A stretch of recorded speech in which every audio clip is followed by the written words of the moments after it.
Sea alabado Jesucristo y María su Santísima Madre. Bienvenidos a Conservando la Fe. El día de hoy tenemos la segunda parte de la entrevista al señor José Antonio Ureta, quien en el primer video, en la primera parte, nos habló sobre las diferencias teológicas entre la misa tradicional y la misa Novus Ordo, o la misa que conocemos, la que se celebra en la mayor parte de las iglesias católicas de Occidente, la misa que tenemos después de la reforma litúrgica promovida por el Concilio Vaticano II. Veíamos en el primer video de entrevista al señor José Antonio Ureta que las diferencias entre una misa y otra no son nada más superficiales como en la lengua. La misa tradicional se dice en latín, la misa Novus Ordo se dice en la lengua vernácula, es decir, en la lengua que se habla en cada país. No solamente se quitaron algunas oraciones o algunos ritos, sino que el énfasis teológico de la explicación de la misa cambió. En el video anterior, si no lo han visto, les invito a que lo vean primero porque está muy interesante. Profundizamos en la diferencia que hay entre insistir en la misa o enfatizar la misa como sacrificio o enfatizar que la misa es un banquete. Esta no es un cambio de énfasis superficial o que no tenga ninguna consecuencia para la vida espiritual de los fieles y para nuestro entendimiento y nuestro comportamiento en la misa. Ahora vamos a tratar otro tema, siempre en la misma línea de comparar teológicamente la misa tradicional con la misa Novus Ordo. Hablaremos de si la misa es un memorial del santo sacrificio de Cristo en la cruz o es un memorial del misterio pascual. Así es que el tema está muy interesante. Les invito a que se queden con nosotros. Y ahora le damos la bienvenida al señor José Antonio Ureta, que nos acompaña esta vez desde Estados Unidos. Hace algunos días que nos concedió la primera entrevista, se encontraba usted en Francia, donde vive, pero ahora está en Estados Unidos. Y yo le agradezco mucho, José Antonio, que estando de viaje, usted se dé un tiempo para la audiencia de Conservando la Fe y me conceda generosamente este tiempo para hacer esta segunda parte de la entrevista sobre la teología de la misa tradicional. Bienvenido, ¿cómo se encuentra? Buenas tardes, padre. Muy bien. Aquí en Estados Unidos he participado de una conferencia nacional del Movimiento Tradición, Familia y Propiedad, de la TFP norteamericana. Habían 200 participantes muy animados, muy llenos de fe, muy amantes de Jesucristo y de la misa tradicional. Les he hecho justamente una conferencia respecto de estas diferencias entre los dos ritos y profundizando lo que hablamos en el primer video. De manera que para mí es una gran honra poder participar nuevamente de Conservando la Fe y poder charlar con usted. Pues muchas gracias. También nuestro público está esperando. Hubo muchos comentarios que decían, esperamos la segunda entrevista, esperamos la segunda parte. Así es que bueno, ya estamos cumpliendo con lo que la audiencia nos pide. ¿Qué le parece si nos ponemos en las manos de Dios para que el Señor nos ilumine a nosotros y también a la gente que está viendo y va a ver este programa en los próximos días y así todos estemos iluminados por el Espíritu Santo? Con mucho gusto. In nomine Patris et Filii et Spiritus Sancti. Amen. Amén. Pater noster qui es in celis, sanctificetur nomen tuum, adveniat regnum tuum, fiat voluntas tua sicut in cielo et in terra. Panem nostrum quotidianum da nobis hodie et dimitte nobis debita nostra, sicut et nos dimittimus debitoribus nostris, et ne nos inducas in tentationem, sed libera nos a malo. Amen. Sancte Iosef, ora pro nobis. Sancta Maria, ora pro nobis. Cor Iesu Sacratissimum, miserere nobis. In nomine Patris et Filii et Spiritus Sancti. Amén. Amén. Muy bien, pues ya estamos listos para entrar en materia. Y bueno, ya en la introducción le explicaba a la gente que estamos continuando en esta comparación teológica entre misa tradicional y misa Novus Ordo. La pregunta con la que abrimos el programa de hoy es esta. ¿Es la misa un memorial del santo sacrificio de Cristo en la cruz o es un memorial del misterio pascual? ¿Hay un cambio de énfasis entre una misa y otra? Si puede comenzar a hablarnos al respecto, por favor. Bueno, primero no es un memorial, porque esa es la teología protestante, ¿no? De que es un mero memorial, una nuda conmemoratio, dice el Concilio de Trento cuando condena la tesis protestante de que es un mero memorial, es una renovación, ¿no? Realmente una renovación incruenta del sacrificio de la cruz, del sacrificio redentor, ¿no? Evidentemente que toda la vida de nuestro Señor Jesucristo, desde la encarnación hasta la resurrección, tiene un carácter redentor.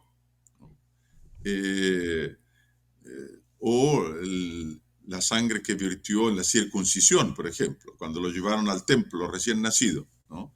Ya era suficiente para redimir al género humano, ¿no? Pero evidentemente que el sacrificio de la cruz es la culminación de toda su vida y de esa obra redentora, y queda muy manifiesto eso en la oración en el huerto, como conversamos la vez anterior, ¿no? En que se haga tu voluntad, o sea, fue realmente por la voluntad de Dios que Él murió para salvar a los hombres. Entonces es la renovación incruenta del sacrificio del Calvario. Ahora, el sacrificio del Calvario está en un conjunto, ¿no? Que incluye evidentemente desde la última cena hasta la resurrección, ¿no? Y que es lo que celebramos en la Semana Santa, ¿no? Ahora, hay un cambio de énfasis cuando se deja de hablar, ¿no?, del santo sacrificio de la misa, se pasa a hablar de una celebración eucarística, ¿no? O cuando se insiste menos en la redención y se pone el acento en el misterio pascual, ¿no?, como englobando todo el triduo pascal. Es muy interesante, un dominicano, el padre Aimon-Marie Roguet, en los años 60 ya escribió para la revista Maison Dieu, que era la revista, digamos así, que promovía la reforma litúrgica en Francia, ¿no? Un artículo en el cual él dice lo siguiente, y lo cito: cuando se pasa de la redención al misterio pascual, el énfasis muda completamente, cambia completamente el énfasis, ¿no? Quien habla de redención piensa primero en la pasión y después en la resurrección como complemento. La redención ya se operó y la resurrección complementa la redención. Quien habla de la Pascua piensa primero en Cristo resucitado. Entonces, esta insistencia en el misterio pascual lleva la atención más para la resurrección que para la muerte en la cruz, ¿no? Y lleva a la idea que comentamos la otra vez un poco, de que en realidad la redención se opera por la resurrección, ¿no? Estábamos muertos al pecado y al resucitar a Cristo nos resucita a todos nosotros, y no tanto por la muerte en la cruz. Bueno, esta acentuación, ¿no?, es muy grave, cambia todo, ¿no? Porque en el primer caso, quien nos redimió fue Cristo en la cruz. En el otro caso, el que nos remide es el Padre en el cielo, el Padre eterno, que resucitó a Cristo. Entonces, el Redentor pasa a ser Dios Padre y no Dios Hijo, ¿no? Y de otro lado, del punto de vista de la espiritualidad, ¿no?, en lugar de ser una espiritualidad, digamos así, de arrepentirse de los pecados, de sufrir estar a los pies de la cruz, como la Virgen María estaba a los pies de la cruz, ¿no? Y compadecerse con nuestro Señor Jesucristo y expiar por nuestros pecados y los pecados de los otros, pasa a ser una especie de actitud primera de alegría, porque no importa lo que hayamos hecho o no, vamos a ser resucitados en Cristo. José Antonio, para la gente que tal vez no ha escuchado nunca lo que significa la palabra redención, porque estamos acostumbrados a escuchar que Cristo es el Redentor, estamos acostumbrados a escuchar la palabra redención, pero tiene que ver con el pago de un rescate, ¿no es así? Exactamente, exactamente, porque con el pecado original nosotros quedamos esclavos del demonio, ¿no?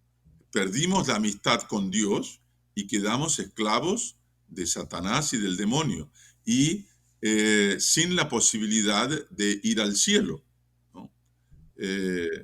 Pero Dios tuvo misericordia de los hombres. En el caso de los ángeles, cuando los ángeles se rebelaron, ¿no? Y el Satanás gritó, non serviam, no serviré, ¿no? Como los ángeles son seres mucho más, digamos así, poderosos que nosotros, la inteligencia de ellos es mucho más clara, la voluntad es mucho más enérgica, ese acto de rebeldía es un acto tan poderoso y grave que no era posible de una vuelta atrás, ¿no?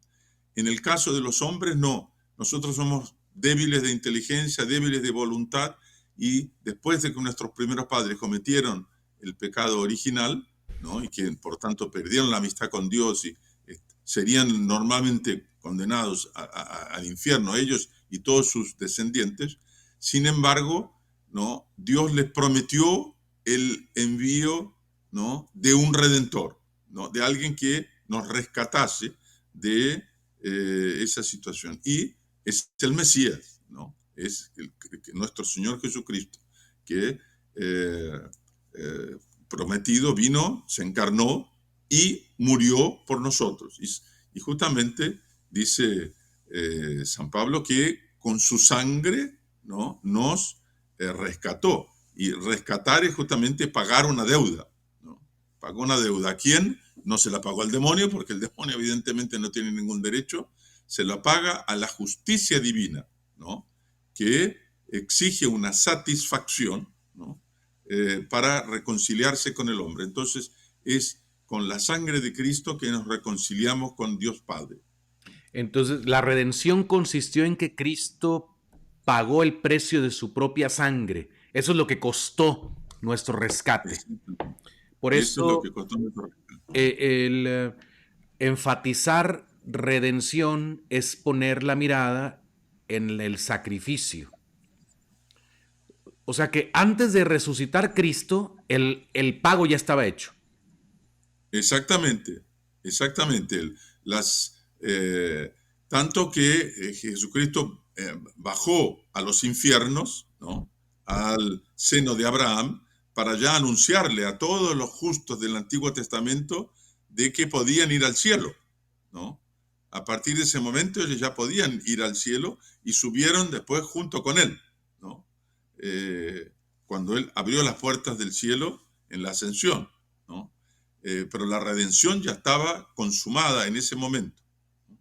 Ahora, evidentemente que, como dice San Pablo, nuestra fe sería vana si Cristo no hubiese resucitado, porque con la resurrección es que se prueba la victoria de Él sobre la muerte, ¿no?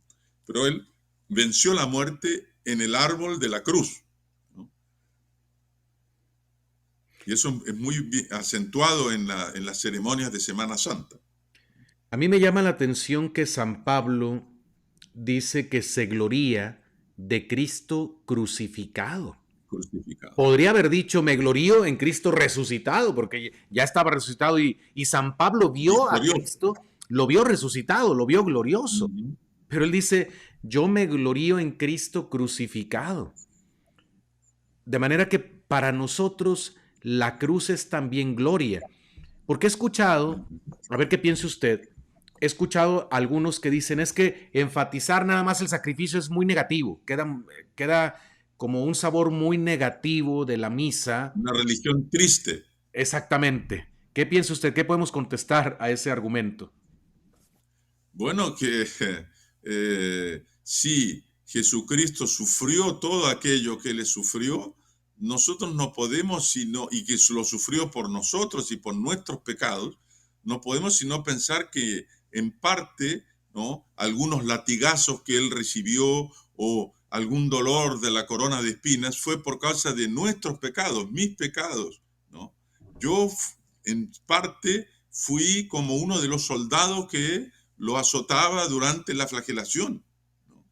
Y por lo tanto yo debo dolerme de los pecados, ¿no? No solo por haber ofendido a Dios, ya eso es una razón más de que suficiente, más también que haciendo esto yo estoy como que nuevamente, ¿no?, eh, eh, azotando a nuestro Señor y haciéndolo sufrir o clavándole los clavos en las manos y en los pies. Podemos decir que en la tradición bimilenaria de la Iglesia siempre se enfatizó el sacrificio sobre misterio pascual, ¿o no es así? Bueno, la idea de misterio pascual es más bien reciente, ¿no? En la insistencia. Hay oraciones, pocas en la liturgia, que hablan del misterio pascual. Hay una oración el Viernes Santo, es la última oración de la ceremonia del Viernes Santo en el rito tradicional. En el rito nuevo es al revés, es la primera oración que se reza en el Viernes Santo y que dice eso: santifica a tus siervos para los cuales instituyó tu Hijo Jesucristo el misterio pascual. Ahí es mencionado el misterio pascual. Pero y agrega, por medio de su pasión. O sea, la centralidad del misterio pascual está claramente en la pasión. Sí.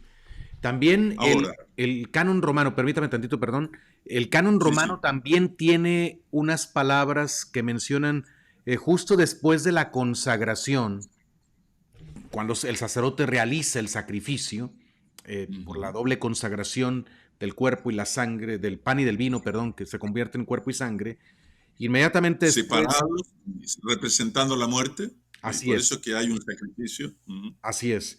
Entonces dice, también nos acordamos, Señor, nosotros tus siervos y todo tu pueblo santo, de la beata pasión de el mismo Cristo, tu Hijo, también de su resurrección de los infiernos y de su gloriosa ascensión a los cielos. Ahí está mencionada la Pascua de Cristo en el canon romano. Exactamente. Pero Y dicen, nos recordamos, y es interesante porque la misa también es un memorial. No se puede negar de que nos recordamos, luego es un memorial, pero el memorial es el resultado de que fue hecho un sacrificio, fue renovado. El sacrificio fue el sacrificio de la cruz, hecho ya de una vez para siempre, pero es renovado. Y por lo tanto, cada misa es un sacrificio propio y verdadero, como dice el Concilio de Trento, del cual el memorial es un derivado, una consecuencia. El acento ahora se pone al revés, de que la misa, la Eucaristía, es un memorial que contiene un sacrificio. Ahí un está memorial. invertido. El Sí, énfasis es puesto al revés. Y ya se acerca de la tesis protestante de la nuda conmemoratio, de la puramente memoria, ¿no? Que no hay sacrificio, que es lo que dicen los protestantes. es lo que le iba a preguntar. ¿De dónde viene este cambio de énfasis? Eh, Porque si es algo nuevo, significa que en el pasado la iglesia nunca negó el misterio pascual de algún modo recordado en la liturgia de la Santa Misa, pero Uh-huh. la iglesia no explicaba la Santa Misa como un memorial del misterio pascual. Se No, explicaba la misa como un memorial del sacrificio o como actualización o representación del santo sacrificio de Cristo en la cruz. exactamente. Entonces, ¿por qué tuvimos este cambio? ¿De dónde vino? ¿Hubo alguna corriente teológica? ¿Hubo alguien que propuso esto? Sí, bueno, hay, digamos así, dos ríos confluyeron en esto, ¿no? De un lado, el movimiento ecuménico, ¿no? Quería acercar lo más posible la posición católica de la posición protestante para facilitar que los protestantes, ¿no? y los católicos se uniesen, ¿no? Eso de un lado. De otro lado, hubo una escuela teológica de benedictinos alemanes, ¿no? y en particular de un monje benedictino llamado Odon Kassel, ¿no? que haciendo estudios de liturgia, él vio que primero los orientales le llaman a la misa los sagrados misterios. Aquello que nosotros llamamos la Santa Misa, ellos le llaman los sagrados misterios. Entonces fue a estudiar mucho los padres, sobre todo los padres orientales, que hablan del misterio, ¿no? Y se refieren digamos, a los ritos litúrgicos como los misterios, ¿no? Eh, que traducidos al latín, porque misterio es una palabra griega, traducidos al latín dio en sacramento. Sacramento era la versión latina de misterio. Y entonces Donodo Castle decía, mire, cuando en el rito latino se pasó a hablar de sacramento, sacramento, sacramento, se insistió demasiado en algo externo, legal, ¿no? De que entonces son los sacramentos, uno de los cuales es la Eucaristía propiamente, eh, que, en el cual el sacerdote, por las palabras que pronuncia, los gestos que hace, en cada sacramento varía, ¿no? Atrae la gracia de Dios y esa gracia actúa, lo que se dice ex opere operato, o sea, por la propia fuerza del acto, ¿no? Y no por la devoción del sacerdote, ¿no? Eso es muy pacificador, digamos así, nos calma mucho a los laicos porque la eficacia de los sacramentos no depende de la virtud del sacerdote, Qué ¿no? mal, si fuera así, qué mal, No. qué mal para todos. En el caso suyo, estaríamos todos contentos de No. recibirlo de usted, pero hay otros padres que no son tan virtuosos y uno se dice, bueno, ¿y será que el sacramento es eficaz? No, los sacramentos son eficaces ex opere operato, por el propio virtud del sacramento. Entonces, Donodo Castle decía, se insistió demasiado en eso y se perdió una noción mística, ¿no? Más superior a esa visión un poco legalista. Y la visión mística es que cuando Cristo instituyó los sacramentos y hizo los gestos en los cuales los sacramentos están basados, es algo que quedó, por así decir, fijo para la eternidad. Entonces, en la cruz, Él murió y eso ya quedó y trasciende el tiempo. Y en la realidad, entonces, cuando nosotros celebramos misa, hay como que una compresión del tiempo y nosotros estamos presentes a los pies de la cruz. Somos nosotros los que nos acercamos, ¿no? a los pies de la cruz. Yo le voy a leer lo que dice este jesuita español, que ya lo cité la otra vez, ¿no? En que él explica ese cambio. Él dice, no es que el tiempo de la salvación se repita aquí y ahora, que es lo que la idea del sacramento trae, ¿no? Más que el hombre aquí y ahora entra en comunicación una y otra vez con una presencia permanente que está más allá del tiempo recorrido, como si el tiempo se suprimiese, ¿no? En la liturgia se llega al punto de intersección del tiempo y de la eternidad. Allí el participante se torna contemporáneo de los acontecimientos bíblicos, como si nosotros estuviésemos al lado de los apóstoles, ¿no?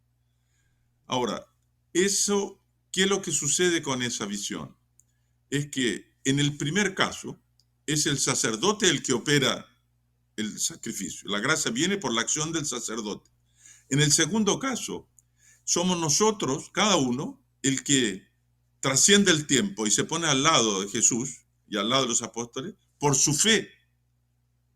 Entonces pasa a ser que la eficacia del sacramento viene de la fe de los creyentes. Y ahí de nuevo hay una inversión protestantizante. Es lo que iba a decir, esto nos remite a la teología protestante. Porque los protestantes, por ejemplo, al respecto de la presencia de Cristo en la asamblea, dicen que es por la fe, que por la fe de los fieles, ¿no? Cristo se torna presente. Y en eso hay, por ejemplo, una cosa que a mí me deja así en el rito nuevo de Pablo VI, ¿no? El hecho de haber desplazado la frase misterio de la fe de la fórmula de consagración para después de la consagración. Cuando estaba dentro de la fórmula de la consagración del vino, ¿no? Mysterium fidei, pro vobis et pro multis se fundet, o sea, el misterio de la fe, la sangre derramada por vosotros y por muchos, ¿no? Quedaba claro que el misterio de la fe era lo que se operaba con la transubstanciación y la separación, ¿no? Sacramental del cuerpo y la sangre, realizada por el sacerdote. No había duda de que era eso. Dislocándolo y hacerlo después de la consagración, en que el sacerdote levanta y dice, este es el misterio de la fe, se introduce una ambigüedad, porque entonces, ¿cuál es la fe? Es la fe de los fieles que están asistiendo y que haciendo un acto de fe, que está ahí Jesús presente, ahí es que Jesús se torna presente, ¿no?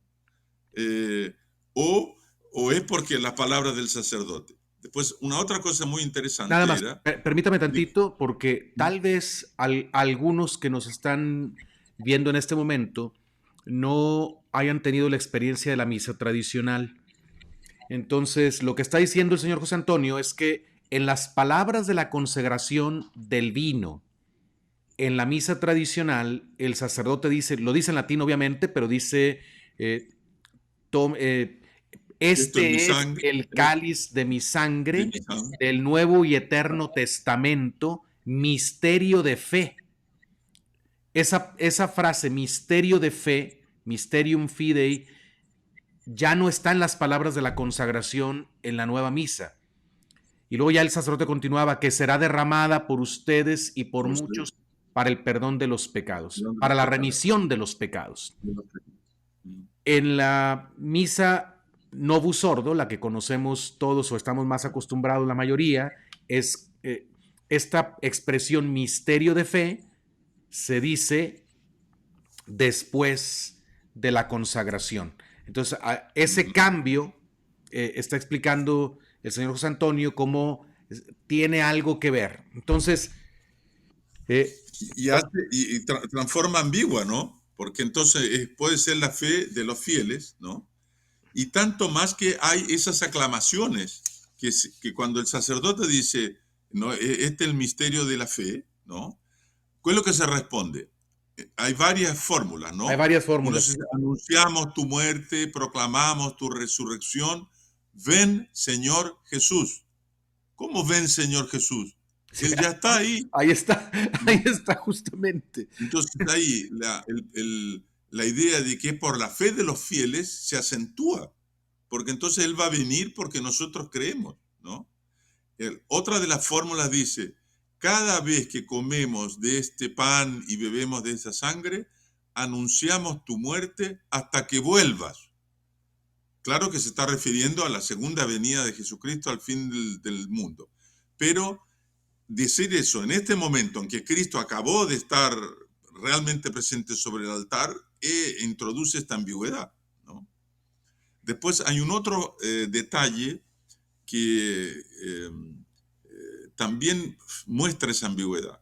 En el rito tradicional, cuando el sacerdote dice las palabras de la consagración, sea sobre el pan, sea sobre el vino, después de decirlas, o sea que hubo la transubstanciación y es el cuerpo de Cristo, la sangre de Cristo, inmediatamente él se arrodilla, para dejar claro que Cristo está presente como fruto de sus palabras. Él prestó sus labios a Cristo, ¿no? Y hubo la transubstanciación. Y después eleva la hostia y el cáliz, ¿no? Y ahí los fieles adoran. En el rito de Pablo VI actual, no es así. Él dice las palabras, hace la elevación y después se arrodilla. Entonces, eso también acentúa la idea de que podría ser por la fe de los fieles que se tornó presente. Entonces, esa ambigüedad favorece una interpretación protestante y es lo que torna posible, como dijeron algunos líderes protestantes, ellos celebrar según el rito de Pablo VI, ¿no? Sin renunciar a su fe protestante. Sí. Quiero compartir un testimonio personal. Ese detalle que usted acaba de comentar es algo que a mí me tocó muchísimo el corazón cuando empecé a celebrar la misa tradicional, porque sí, estaba acostumbrado a decir las palabras de la consagración e inmediatamente hacer la elevación de la hostia o del cáliz, pero cuando llegué a ese detalle de después de pronunciar las palabras, ponerme de rodillas, ya no lo quiero hacer de otra manera, porque, y se me hace un misterio tan grande porque cuando el sacerdote pronuncia las palabras está in persona Christi, como Cristo está pronunciando las palabras de la consagración, pero luego como hombre que es y ser humano pecador, indigno, inmediatamente cae de rodillas ante la presencia real de nuestro Señor Jesucristo. Entonces, ese detalle que parece insignificante, porque él podría decir, bueno, de todos modos se arrodilla, levanta la hostia y luego se arrodilla, pero yo digo, no, eso afecta de algún modo para bien el corazón del sacerdote y le recuerda quién es y delante de quién está. Entonces, es algo muy significativo. Yo quiero dar ese testimonio nada más como sacerdote que celebro la misa tradicional. Y después, bueno, si uno se pone en la mente de los que compusieron el rito nuevo, ¿por qué hacer el cambio? Si todo o cualquier cambio que se hace tiene que tener una razón de ser. Entonces, la razón de ser era justamente de aproximar lo posible para que un protestante pudiese decir, bueno, yo también puedo celebrar ese rito. Sí. Y de hecho, algunos dijeron que no tenían problema, ¿verdad? Y no tenían problema. Y no personas cualquiera. El presidente de la Confederación Luterana de Alsacia, en Francia, lo declaró. Max Turian, si no me engaño, el fundador de cuando todavía era protestante, después se convirtió del famoso abadía de Taizé, ¿no? Que era una abadía ecuménica que tenía protestantes y católicos, dijo, cuando todavía era protestante, yo puedo celebrar ese rito sin problema. Sí, pues eso debiera ser un problema para nosotros los católicos, que un protestante lo diga, debiera ser un problema para Exactamente. nosotros. Ahora, señor José Antonio, no es el tema principal que estamos tratando, pero algunas gentes en los comentarios preguntaban, ¿es entonces la misa Novus Ordo válida o no? ¿Hay consagración o no hay consagración?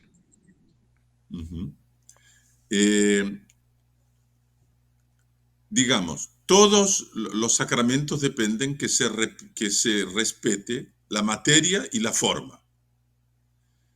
La otra vez expliqué cómo la esencia de la misa es la consagración.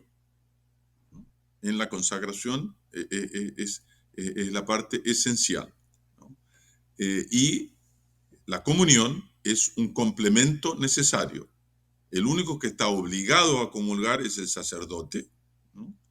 Pero los fieles, evidentemente, se recomienda que se comulguen porque es la mejor manera de unirse al sacrificio, ¿no? Pero la esencia de la misa se da en la consagración por las separación sacramental entre el cuerpo y la sangre, significando la muerte.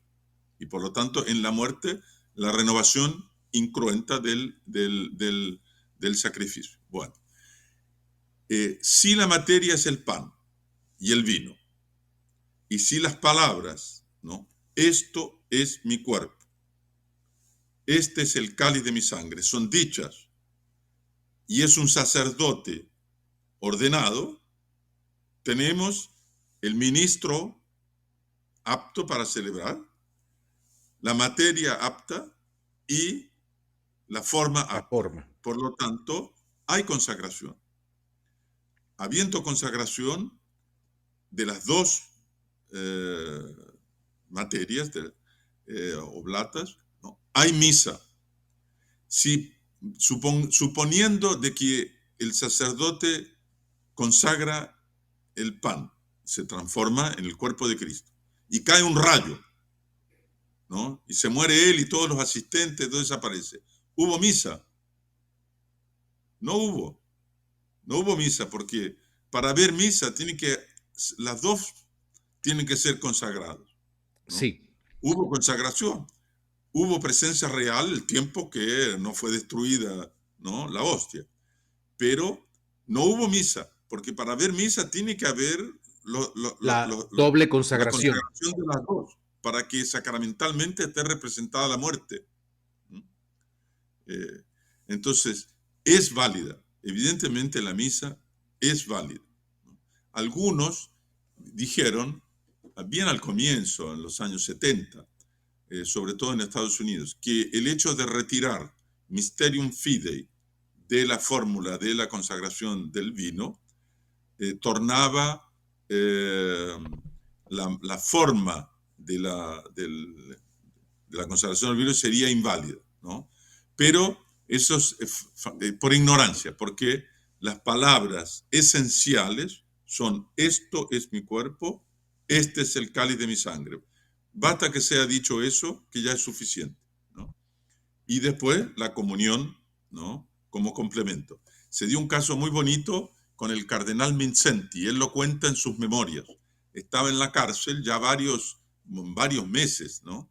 Perseguido por los comunistas, etcétera, y un día alguien le hizo llegar a través de uno de los carceleros, no sé cómo, un poco de pan y un poco de vino, pero casi nada. Entonces, él, temiendo de que vinieran a sacárselo y no pudiese, inmediatamente se saltó todo, ¿no? Tal vez hizo el ofertorio, rezó las oraciones del ofertorio, pero pasó directo a la consagración y a la comunión, ¿no? Y ahí hubo una misa. Bastó el decir las palabras de la consagración, del pan y del vino, ¿no? Y después comulgar, hubo una misa. Entonces, evidentemente que la misa nueva tiene todos los defectos que hemos comentado, pero es una misa válida, no hay duda.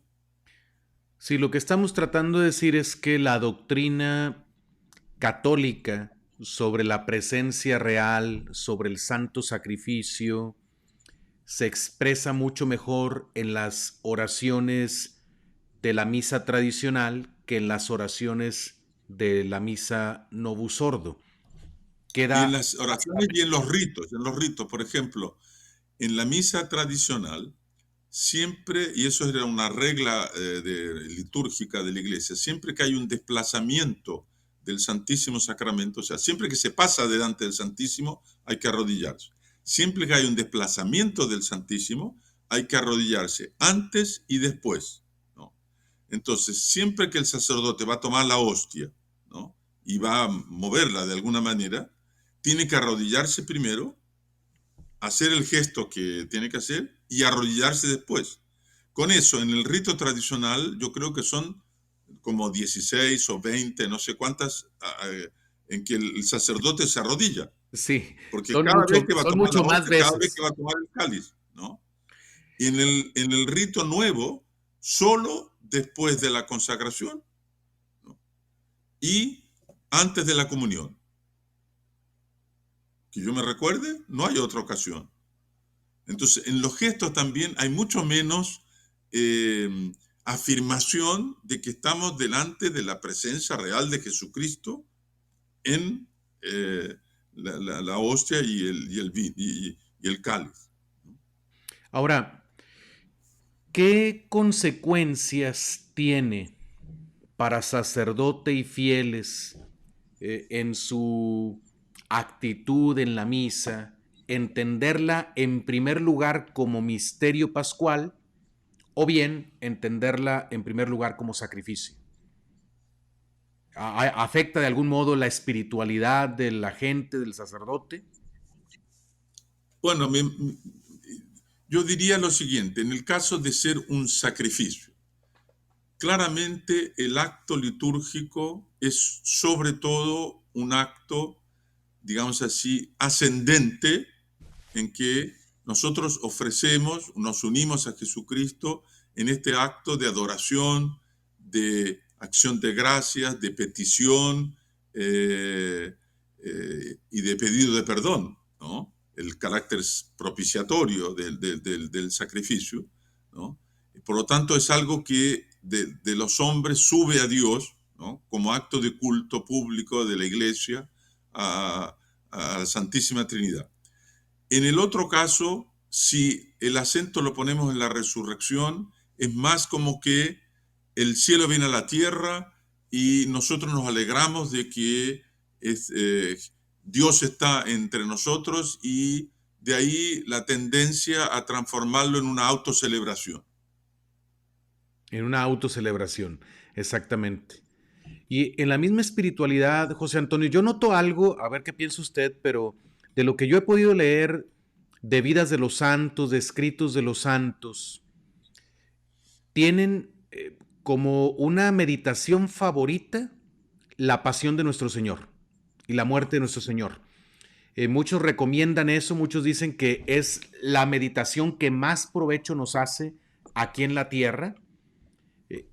Y en cambio ahora veo mucha insistencia en la dignidad, la dignidad, la dignidad. Todos somos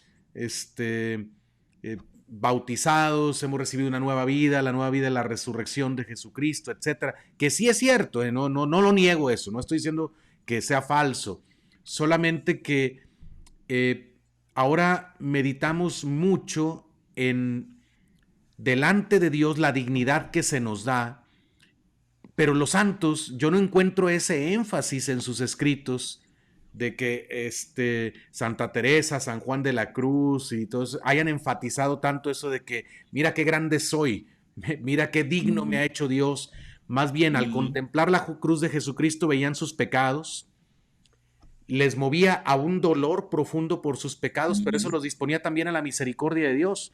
Y como que la resurrección, los santos más bien la esperaban para después de la muerte.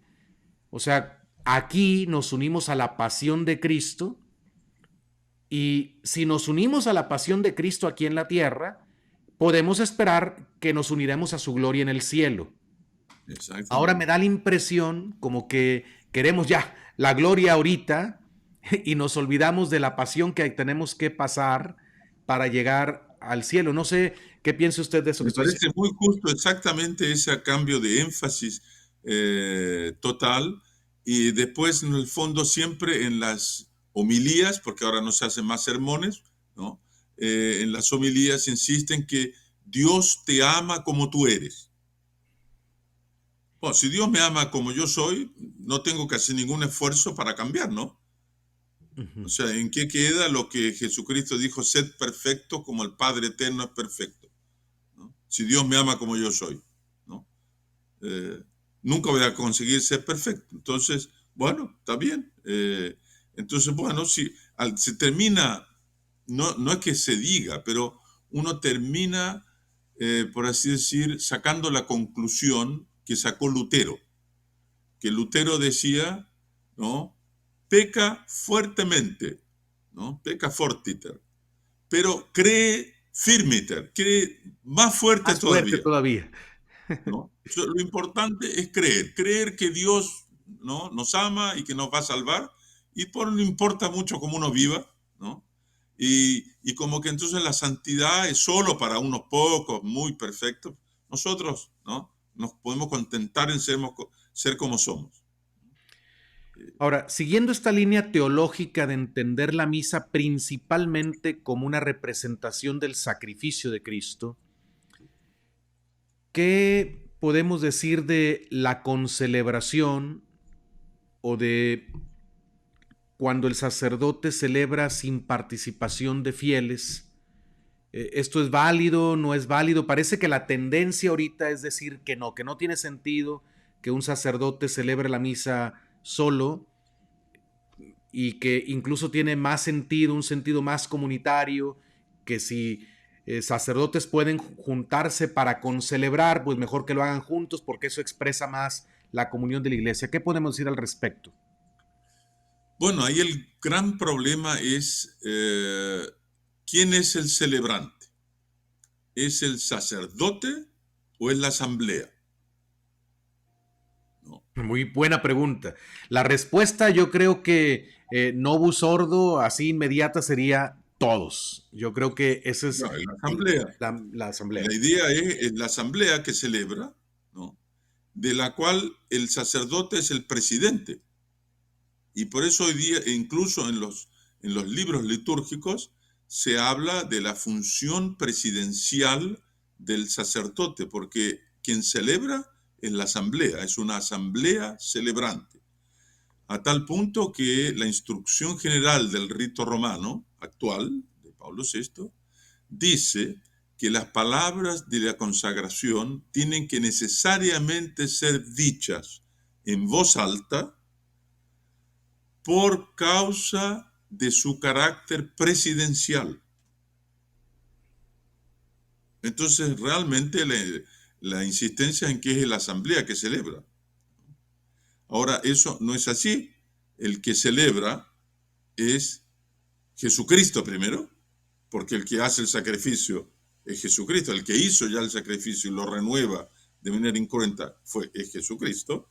El que le presta, ¿no?, sus labios para hacerlo es el sacerdote. Por lo tanto, el verdadero celebrante es el sacerdote. Y la asamblea se une a ese sacrificio. Es un sacrificio de la iglesia, evidentemente, ¿no? Por eso en el Orate Fratres, durante el ofertorio, el sacerdote se dice, rezad hermanos para que este sacrificio mío y vuestro, ¿no?, es nuestro también el sacrificio, ¿no? Pero el celebrante en realidad fue el sacerdote. Y por lo tanto, la iglesia siempre, desde los tiempos apostólicos, digamos así, o luego después, admitió la entera validez, sobre todo en los monasterios, donde habían tantos sacerdotes y poco público, porque era una abadía cerrada, ¿no? Habían misas privadas, o sea, el sacerdote celebraba solo con Monaguillo. con un monaguillo, ¿no? Antiguamente era obligatorio que hubiese un monaguillo, por lo menos una persona asistiendo. Ahora no es más necesario, pero en fin. Porque es una verdadera misa, aunque no haya nadie, basta que esté el sacerdote solo y hay una misa entera. Y por lo tanto, cada misa tiene un valor infinito. Eso es lo que hay que darse cuenta.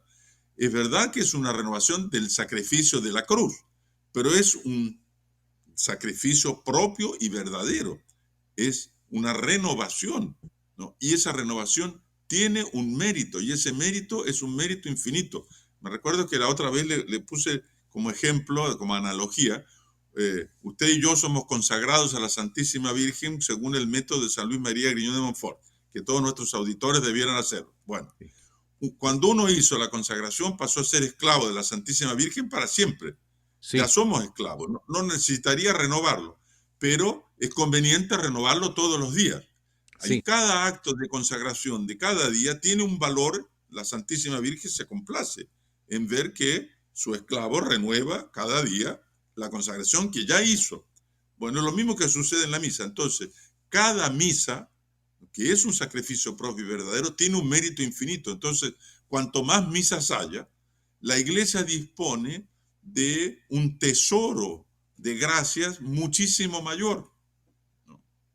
O sea que Por a la los vivos, iglesia, por los difuntos. Esa es otra cosa que no hay que Muy olvidarse, importante. que las misas, sobre todo, tienen una función muy importante, ¿no? Ese carácter propiciatorio es de que los méritos se aplican a las almas del purgatorio. Entonces muchas almas pueden salir del purgatorio por los méritos de la misa. Entonces, ¿qué sucede con la consagración, ¿no? Con la concelebración? ¿Cuántas misas hay? ¿No? Una misa, porque están todos, hay solo una hostia y un cáliz, o varias misas dependiendo del número de celebrantes.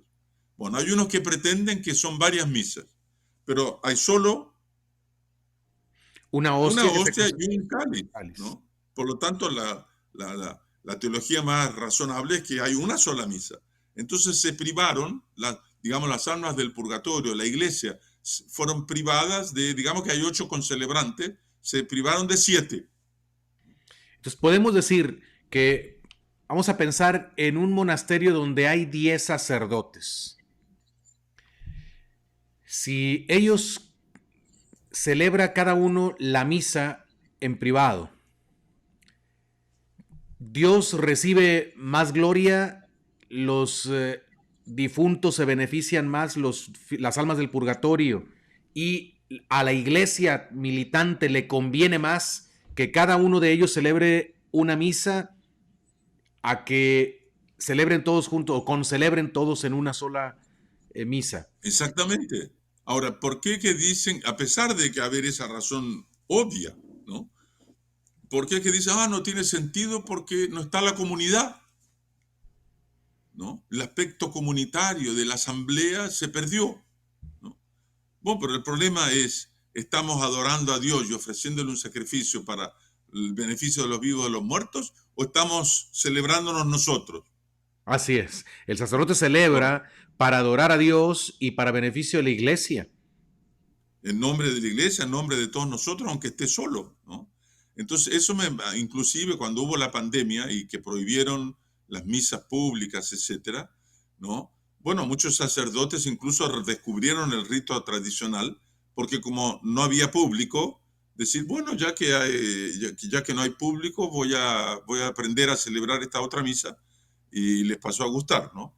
Pero había sacerdotes que de tal manera están acostumbrados a tener que celebrar delante del público, ¿no? Que para no se sentían como que haciendo un papel ridículo, ¿no? Entonces, bueno, habían los que se filmaban para que los viesen en sus casas, ¿no? Es legítimo, pero había unos que ponían fotografías, ¿no? De los fieles, ¿no? De los parroquianos, en las sillas o en los bancos, ¿no? Así para dar la idea de que, a pesar de que está solo, es comunitario, ¿no? Bueno, pero si no necesita que estén presentes porque él está ofreciendo igual en nombre de toda la iglesia la misa, ¿no? Entonces se ve como no tienen una conciencia clara de cómo la misa es un sacrificio en que el actor principal es Jesucristo, secundariamente el celebrante y toda la iglesia, ¿no? Hay una práctica católica muy antigua que consiste en que los fieles mandan decir misas por una determinada intención, puede ser por el eterno descanso de algún difunto, por alguna necesidad en acción de gracias, etcétera. A mí me parece que esa práctica, obviamente aprobada por la iglesia y promovida, está más en sintonía con la idea de la misa como sacrificio que como misterio pascual. ¿Qué piensa usted? Claro. Y después la iglesia siempre incentivó que se mandasen celebrar misas por las almas, ¿no? Y más todavía, es muy interesante porque, digamos así, Dios no está obligado a aplicar el mérito infinito de la misa, ¿no? Por esta o aquella alma, ¿no?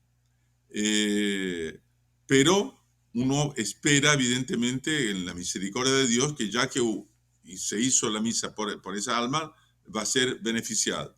Ahora, lo mejor todavía es mandar celebrar misas, ¿no? En vida porque esos seguramente se aplican a la persona que las mandó celebrar, ¿no? Eh, entonces, bueno, hay que aprovecharse de eso, Ahora, ¿no? ¿cuál es la diferencia? Por ejemplo, usted como fiel bautizado, laico, usted va a misa y en esa misa usted puede rezar por algún familiar difunto, puede tener esa intención en su corazón, eso está bien, lo puede hacer usted en la misa. ¿Qué diferencia hay a que usted mande decir una misa por el alma de un difunto? ¿Hace una diferencia o es lo mismo? Bueno, ahí es la Finalmente, iglesia entera que está rezando por el difunto, no solo a la persona. ok, esa es una gran diferencia. Inmensa, ¿no? Porque la persona que reza es un pecador y tiene un cierto mérito. Cuando es la iglesia que pide por un alma, tiene un valor muchísimo mayor. Pero El para sacerdote eso, ofrece la para misa que la en... iglesia lo ofrezca, es lo que iba a preguntar, para que la iglesia rece, como usted dice, por esa intención, se requiere que el sacerdote haga la intención. Sí, y bueno, y primero que sea un ministro ordenado, porque solo los ministros ordenados pueden representar a la iglesia, ¿no? Un fiel laico no representa a la iglesia, pero un ministro ordenado celebrando con los libros litúrgicos de la iglesia representa a la iglesia, ¿no? Un Eh, diácono, no puede celebrar misa, no. Un diácono, él puede predicar, y por eso es que San Francisco aceptó ser diácono, él no quería ni siquiera ser diácono, pero podía predicar solo fuera de la iglesia, en el atrio. Pero había días que había lluvia, había nieve, no sé qué, y los fieles no podían quedarse bajo la lluvia. Entonces le dijeron, Francisco, hay que predicar adentro, pero para eso tienes que ser diácono. Y aceptó finalmente ser diácono. Entonces los diáconos pueden predicar, leer el Evangelio y dar la comunión. Esos eran los... Y ayudar en las misas solemnes son los que justamente asisten al celebrante, ¿no? Pero los diáconos no pueden celebrar misa. entonces, ¿qué diferencia hay entre una celebración dominical, como se acostumbra ya en muchos lugares, de un diácono o a veces hasta un ministro extraordinario de la comunión y la misa? ¿Se puede de alguna manera suplir la misa? Eh, digamos, es un acto piadoso ya que no hay un sacerdote, ¿no? Están en la Amazonia y no hay ningún sacerdote que viene una vez por año, conviene que los fieles se reúnan, ¿no? Pero no hay misa, claramente que no hay misa, justamente por lo que yo le expliqué, ¿no? De que la diferencia entre los sacramentos que operan ex opere operato, ¿no? Y los sacramentales o los otros actos de piedad que son ex opere operantis, ¿no? Por la intención y el valor del que lo hace, ¿no? Entonces, en el caso de la misa, tiene un valor infinito por sí misma, porque hay un sacerdote, ¿no? Válidamente ordenado, con la materia propia y diciendo las fórmulas propias. Luego, nuestro Señor Jesucristo se torna presente y las gracias están ahí, o en el caso del bautismo, o en el caso de los otros sacramentos. En, cuando no está el sacerdote, ¿no? Es simplemente una oración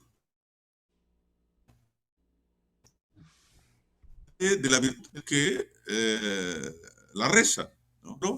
De la bendición de un sacerdote y la bendición de una madre, ¿no?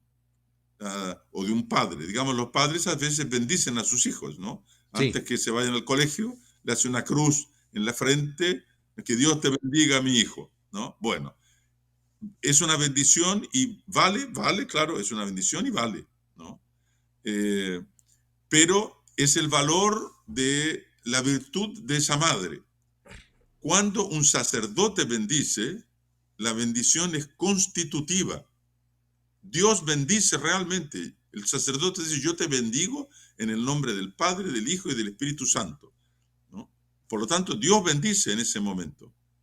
Cuando la madre bendice, ella le pide a Dios que lo bendiga. Bueno, va a depender de la devoción con que la señora lo hace.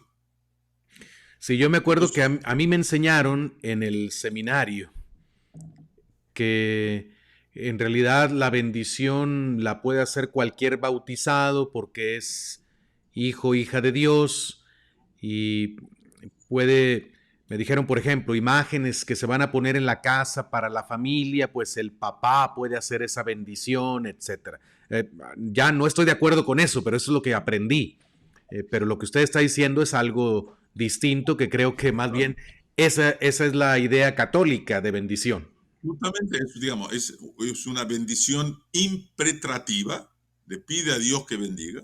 En el otro es constitutiva, Dios bendice realmente. Entonces, claro, de nuevo, digamos, una persona que vive en África, en el medio del desierto, y no tiene a nadie, bueno, él puede, él mismo, se hace una cruz y la bendice. Lógico. Pero si tiene un sacerdote cerca, ¿no? Eh, Mucho mejor que vaya al sacerdote porque ahí sabe que realmente está bendito. Y le hago esta Entonces, ¿para pregunta, qué privarse? ¿No? José Antonio, Y lo porque, mismo vale para la misa. Si hay un sacerdote y se le puede pedir que celebre una misa por un difunto, ¿por qué no pedirle? claro, claro. Y es mucho mejor entonces mandar decir la intención, pedírselo al sacerdote, que ir yo, fiel laico, con la intención de rezar por esa persona, viva o difunta, en la misa. Claro que el Dios escucha la Exactamente. oración, pero no tiene el mismo poder que si el sacerdote hace la intención y ofrece el sacrificio por tal intención. Exactamente. Pero Y hay una después eso es práctica. tan así que hay historias interesantes. Por ejemplo, yo me recuerdo, yo soy chileno, me recuerdo de una parroquia en el campo en que la casa parroquial, ¿no? Tenía todas las noches fenómenos así raros, cadenas que sonaban y puertas que se cerraban y los sacerdotes no podían dormir de noche de tantas cosas que pasaban, ¿no? Entonces le pedían al obispo que lo sacaran de ahí, ¿no? Y venía otro y venía lo mismo, se trata que vino uno y dijo, esto está medio raro, aquí hay un alma del purgatorio que está haciendo cosas. Entonces fue a revisar los libros de la parroquia y se dio cuenta que habían pedido un número X, no recuerdo cuántas, digamos, 30 misas por una persona en particular y que esas misas no habían sido celebradas. Entonces dijo, aquí está la madre del Cordero. Entonces yo voy ahora a celebrar esas misas, ¿no? Celebró todas las misas. El último día que celebró la última misa, hubo algo así de especial también, ¿no? Y nunca más, ¿no? Nada sucedió, porque justamente el alma estaba dependiendo, ¿no? Él salir del purgatorio de que esas misas fueran celebradas, ¿no? Ok.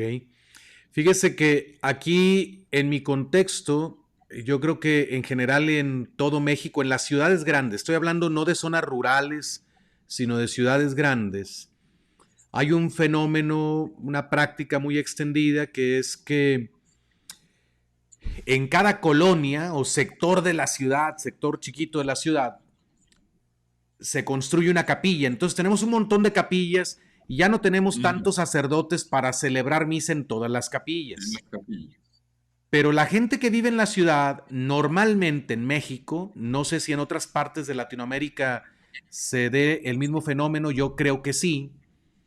La gente que vive en la ciudad podría trasladarse a una iglesia donde hay misa, pero la capilla que le queda más cerca tiene celebración de la palabra porque el sacerdote manda un ministro extraordinario de la comunión o manda al diácono permanente o bueno, normalmente son esas dos opciones para que haga una celebración de la palabra y de la comunión.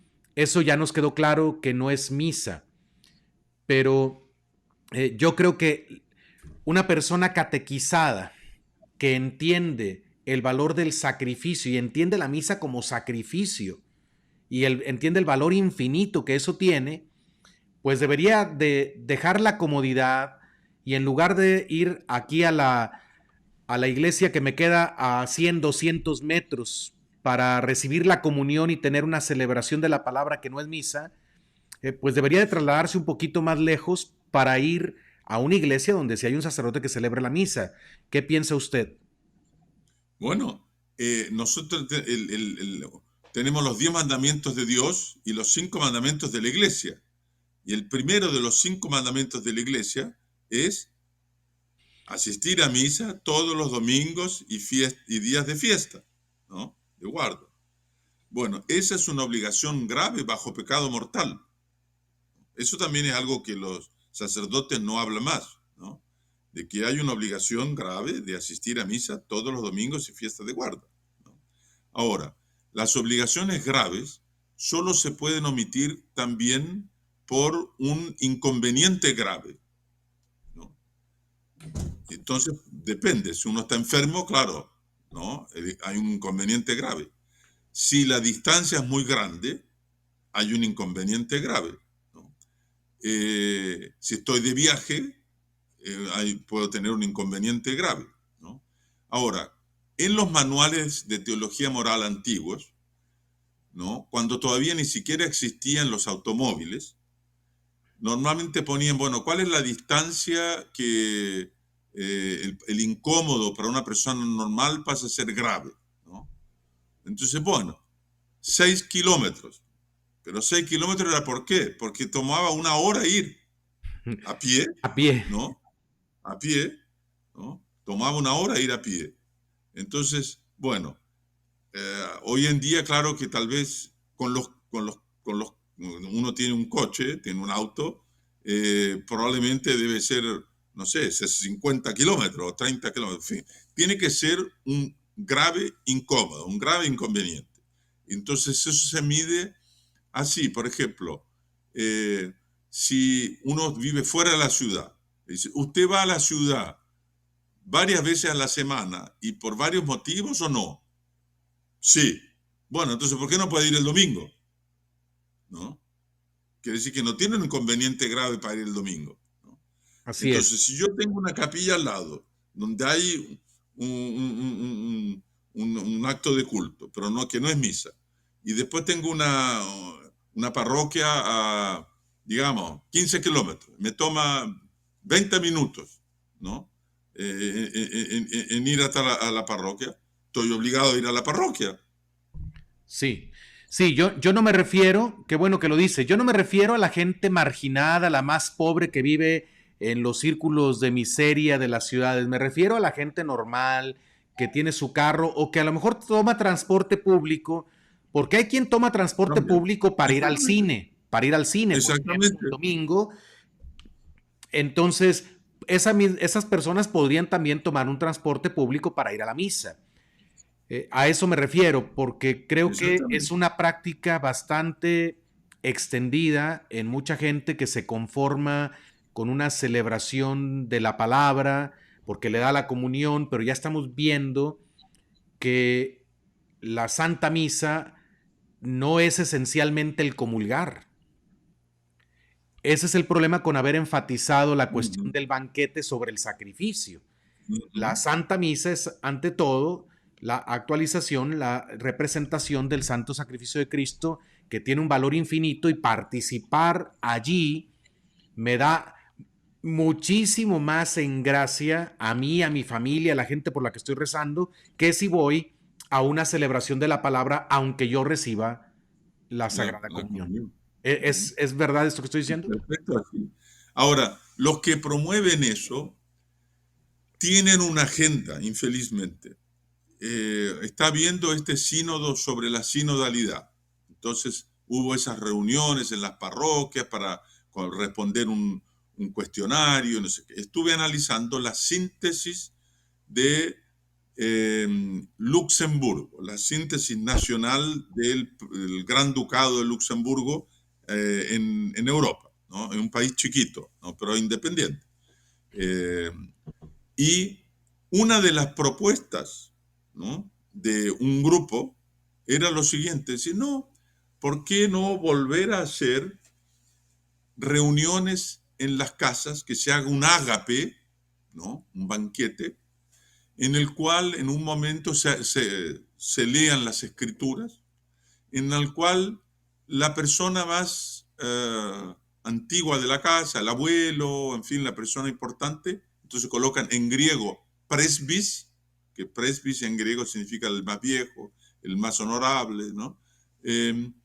Diga las palabras de la consagración y todos entonces compartan el pan y el vino.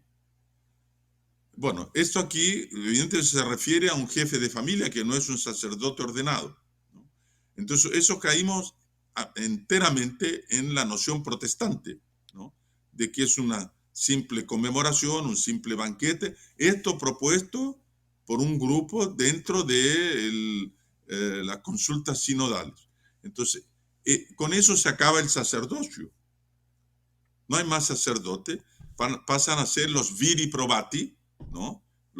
O las mulieres probate, ¿no? Los líderes de la comunidad que, porque son líderes de la comunidad, entonces pueden presidir a esta celebración conjunta en que se comparte el banquete, ¿no? Bueno, con eso se acabó el sacerdocio, ¿no? No existe más el sacramento del orden sagrado Ni la y misa. somos todos iguales, ¿no? Y Y no se hay acabó misa. la misa, claro, y no hay misa.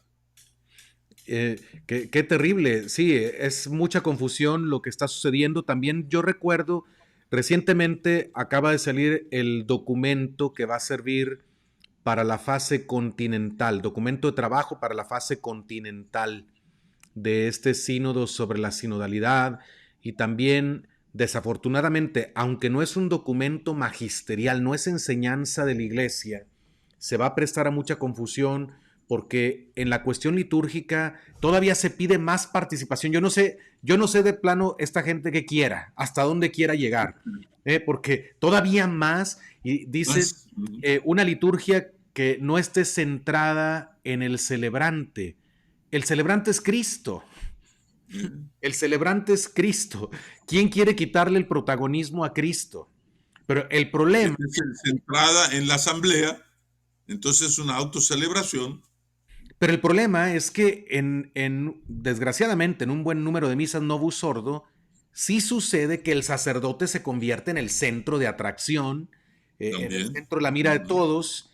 Y claro, ahí sí sería válido decir, a ver, si este está brillando aquí en la misa, ¿por qué yo laico tengo que estar sentado y yo no brillo Ujú. también? Pero no es el espíritu Exactamente. católico. En la misa tradicional, cualquiera que la conoce, cualquier sacerdote que la celebra, sabe que no brilla el ministro. El ministro se esconde y la Ujú. iglesia, digamos, lo obliga a esconderse con todas las rúbricas que tiene que seguir para celebrar la misa, siempre de la misma manera. Aquí no hay margen para Ujú. la creatividad, Ujú. no hay margen para ponerle mi sello personal, eh, porque incluso hasta la predicación no es propiamente parte del sacrificio, la predicación. Por eso en la misa tradicional el sacerdote se quita el manípulo. Yo he visto que en algunos lugares hasta la casulla se quitan Ujú. para predicar, pero el sentido es Ujú. que mientras voy a hablar aquí ahorita, es como un paréntesis mientras voy a hacer la predicación. eh, lo que en la misa Novus Ordo, la homilía se considera parte de la misa, aunque el sacerdote diga un montón de cosas que no tienen que ver con la doctrina Ujú. católica o la contradiga incluso. Sí, es muy lamentable.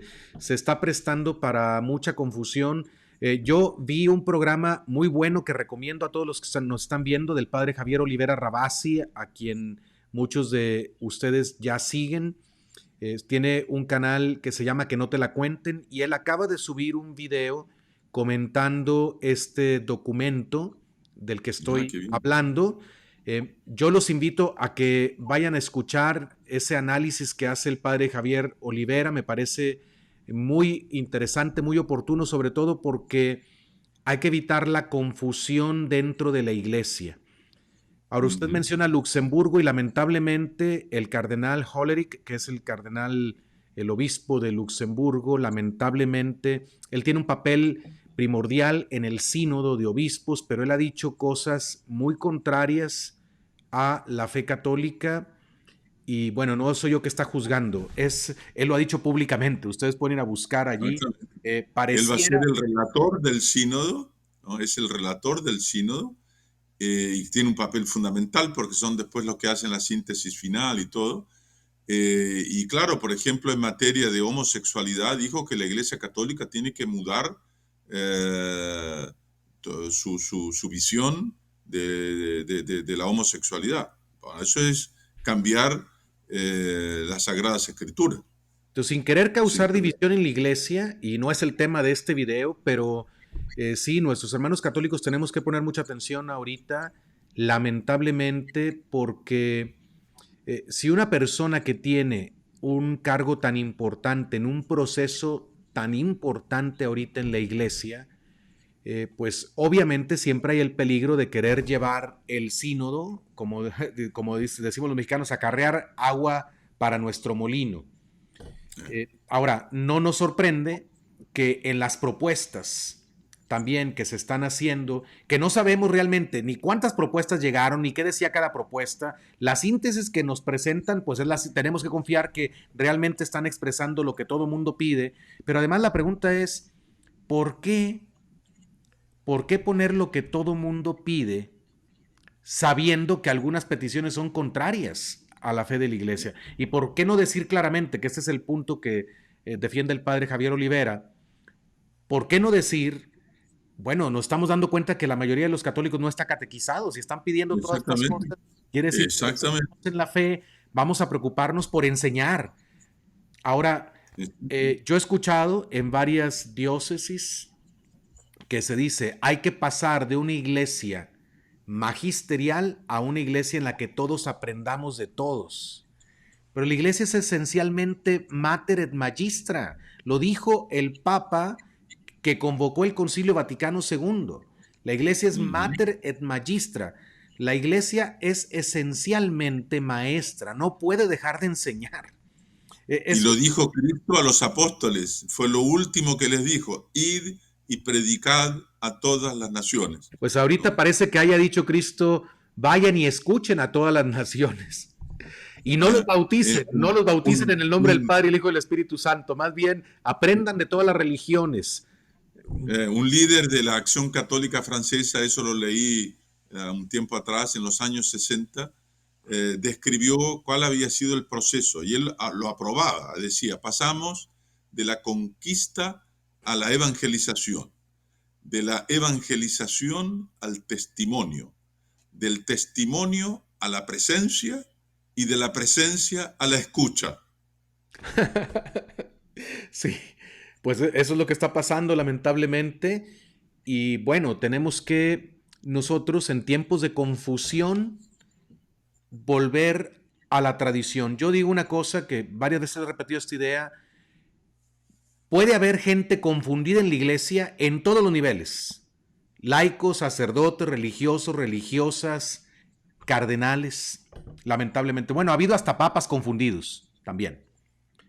Pero la iglesia, como tal, como esposa de Cristo, no está confundida en lo que cree. No. La iglesia tiene una doctrina clara que está expresada en abundantes documentos de la tradición y que está sintetizada en los grandes catecismos que a lo largo del tiempo se han redactado, como el Catecismo Romano, como Catecismo de San Pío X, otros muy buenos catecismos tradicionales que hay en diferentes lenguas. Entonces la iglesia no está confundida. Por eso yo quiero decirles a nuestros hermanos que nos están viendo ahora que hay confusión, lamentablemente, dentro de la iglesia, pero la iglesia no está confundida. No. La iglesia tiene una doctrina clarísima. Y en tiempos de confusión, en vez de estar poniendo atención a cada voz que habla ahora, vámonos a las fuentes, vámonos a lo que la iglesia siempre ha creído. Vamos a ver qué creyeron los santos. Vamos a ver qué enseñaron los papas. No solamente el que ahorita es el sucesor de Pedro, sino todos los Todo, que a lo largo de estos más de 2000 años han tenido el oficio de Pedro, que es la custodia de la fe y que es para fortalecernos en la fe a nosotros, que somos las ovejas de Cristo. ¿Qué piensa usted? ¿Qué le porque dice usted a los laicos? Cristo confió a los apóstoles, que los transmitieron a sus sucesores, un depósito de fe, ¿no? Y ese depósito tiene que ser guardado íntegro, ¿no?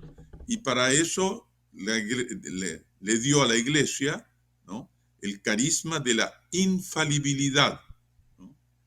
Los evangelistas, los apóstoles, los profetas del Antiguo Testamento tenían el carisma de la inspiración. Ellos podían agregar nuevas verdades, ¿no?, a la fe. Pero con la muerte de San Juan, ¿no?, que escribió el último libro, que el Apocalipsis, se cerró la revelación oficial y el depósito, ¿no?, quedó cerrado y fue confiado a la iglesia. Y en lugar del carisma de la inspiración, la iglesia tiene el carisma de la infalibilidad.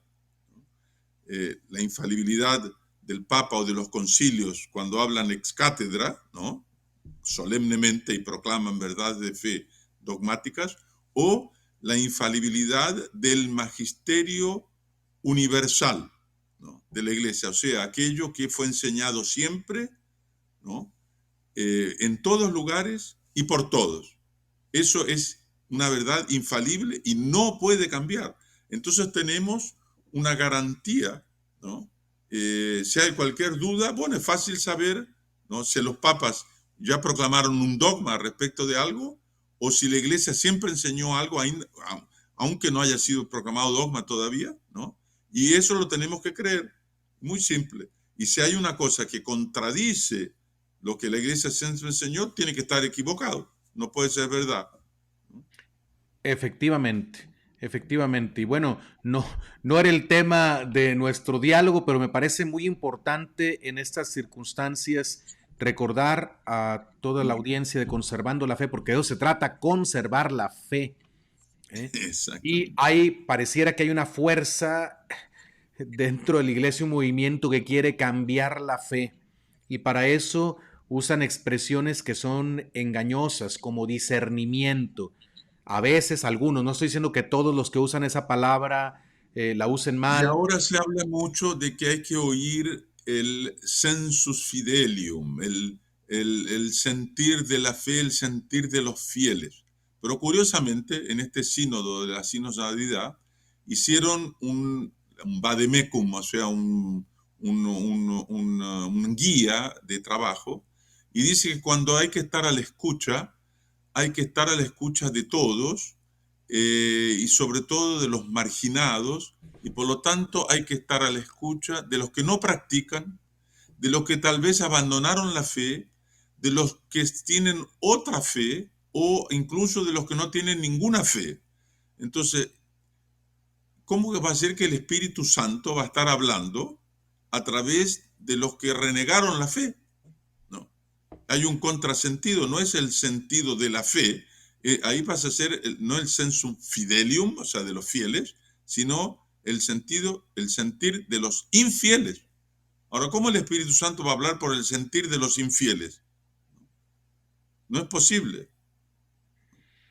Y se ha olvidado esto de que la revelación tiene dos fuentes, la escritura y la tradición. La tradición. La escritura y la tradición, esas son las fuentes de la revelación. El Espíritu Santo guía a la iglesia, pero siempre partiendo y nunca contrario a esas dos fuentes que son la escritura y Exactamente. la tradición. Ahora pareciera que que el Espíritu Santo ya cambió de vehículo a través del cual nos habla. Ahora nos Como habla si la a través iglesia del tuviera sentir. todavía el carisma de la inspiración, pudiendo agregar cosas nuevas. No Sí. es así. Cristo le dijo a los apóstoles, yo les enviaré mi espíritu que les recordará todo aquello que yo les he enseñado. No es para algo nuevo, es para enseñar lo que Cristo dijo. Nosotros tenemos que estar a la escucha de lo que Cristo enseñó. Tenemos que caminar juntos, eso es sínodo, caminar juntos, atrás del divino pastor. Disculpe. Así es, así es. Y hay que tener mucho cuidado porque ahorita algunos usan discernimiento. En el fondo quieren decir, ¿cómo le hacemos para que lo que siempre se llamó pecado ahora sea No se llama. permitido? Entonces, cuando dicen vamos a discernir, cuidado, porque es cómo encontramos razones para decir que lo que antes se dijo ya no vale y ahora vale otra cosa. Cuidado. El gran maestro del discernimiento fue San Ignacio de Loyola, porque los ejercicios espirituales, ¿no?, de San Ignacio de Loyola son justamente para discernir qué es lo que Dios pide de mí en este momento. Él excluye categóricamente del discernimiento dos cosas. Primero, cualquier cosa que sea pecado y cualquier cosa que sea contra eh, eh, promesas irrevocables hechas a Dios. Entonces un sacerdote no puede discernir si su vocación tal vez ahora sea de ser laico, porque él ya fue ordenado sacerdote. Un hombre casado no puede discernir que tal vez habría sido mejor casarse con otra. Sí, o que Ya Dios lo está esté casado, llamando en este momento a buscar otra ¿no?, mujer. a buscar otra mujer, ¿no? No puede. Entonces, no se puede discernir qué es lo que el Espíritu Santo está diciendo al respecto de la homosexualidad hoy, ya que se está difundiendo tanto el fenómeno. No, continúa siendo pecado. Sí, efectivamente. Y podemos preguntarnos cuál es la manera más efectiva de anunciar la verdad, pero siempre anunciar la verdad. No parece, lamentablemente, hasta este momento, esperemos que luego sí dé un giro este proceso sinodal. Hay que esperar a las conclusiones, pero no se ve muy claro que haya la intención de confirmar la fe. Ujú. Más bien pareciera que hay la intención de decir, miren cómo ya la mayoría de los católicos no está de acuerdo con esta doctrina y con esta otra y con esta otra. No sé a dónde quieran llegar, hasta qué tanto se atrevan. O, por ejemplo, decir, bueno, las mujeres quieren más participación, el hombre moderno tiene una noción más clara de la dignidad de la mujer, etcétera. Vamos entonces a discernir si las mujeres no pueden ser sacerdotes, ¿no?, sacerdotisas. Bueno, el Papa Juan Pablo II lo declaró claramente ya en una encíclica, ¿no?, que esa es una doctrina irreformable de la Iglesia Católica, ¿no?, de que las mujeres no pueden recibir el sacramento del orden, porque así Cristo lo estableció. Punto.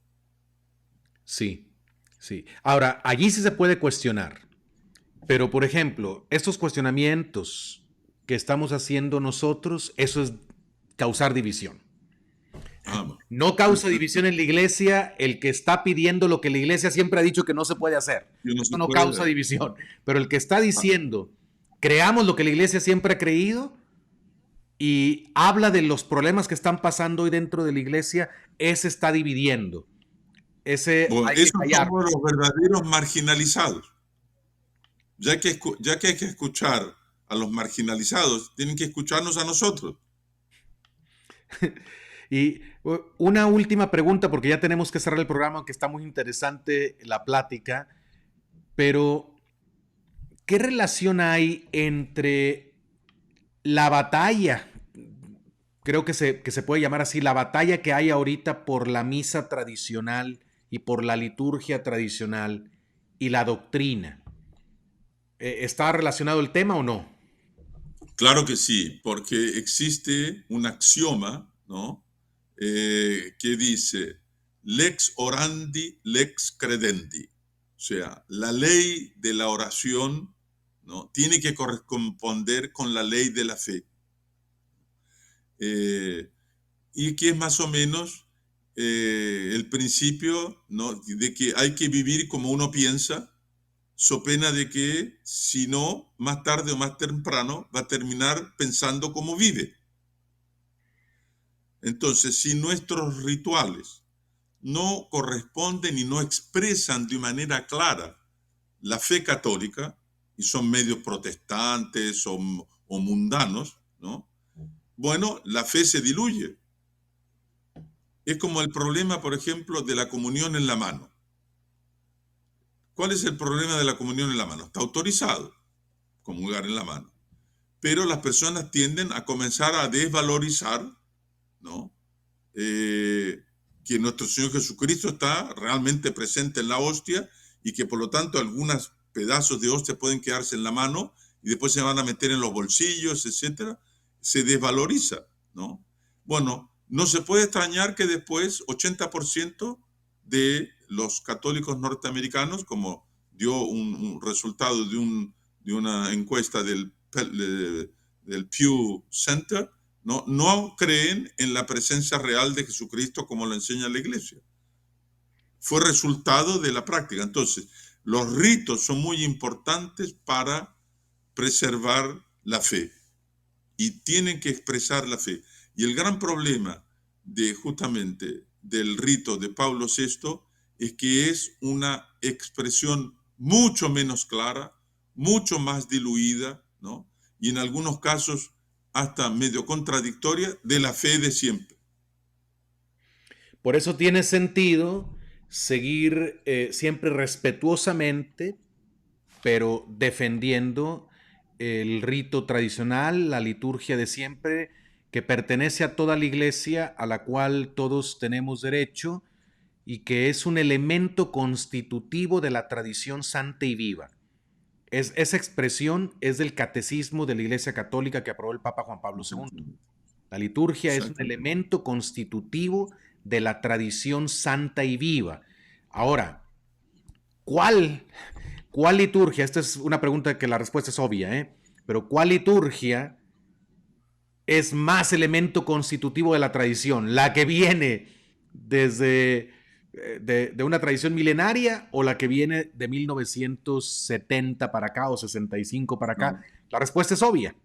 Es obvia. No. O si uno se quiere Sería como decir así, tenemos que escoger entre un alimento tradicional lleno de vitaminas y lleno de minerales y lleno de beneficios y una comida nueva, prefabricada en medio del laboratorio, que tiene mucho menos vitaminas, mucho menos minerales. ¿Cuál de los dos uno va a comer? Bueno, lo mejor es ir a coger aquel que lo alimenta más, ¿no? Es lo lógico. Así es, así es. Pues bien, señor José Antonio, muchas gracias. Ha sido una plática interesantísima. Agradezco mucho este tiempo que nos ha dado y en algún otro momento quisiera volver a invitarlo al programa porque hay muchas cosas que tenemos todavía que dialogar y en las que podemos ayudar a la audiencia de Conservando la Fe, pues a que se den cuenta de lo que está pasando ahorita en la iglesia y cómo podemos nosotros responder siempre con respeto, con amor a la iglesia, con amor a nuestros pastores, pero también con amor a la verdad de Jesucristo. Quiero, antes de despedirme, decirles a todos que por favor nos ayuden a continuar con este apostolado. Ayúdenme de esta manera, denle un like a este video, por favor. Si les ha gustado, denle un like, compártalo para que el mensaje llegue a mucha gente. Y si no lo han hecho, por favor, suscríbanse a este canal, denle clic al botón de suscripción y a la campanita para que reciban notificaciones de próximos programas.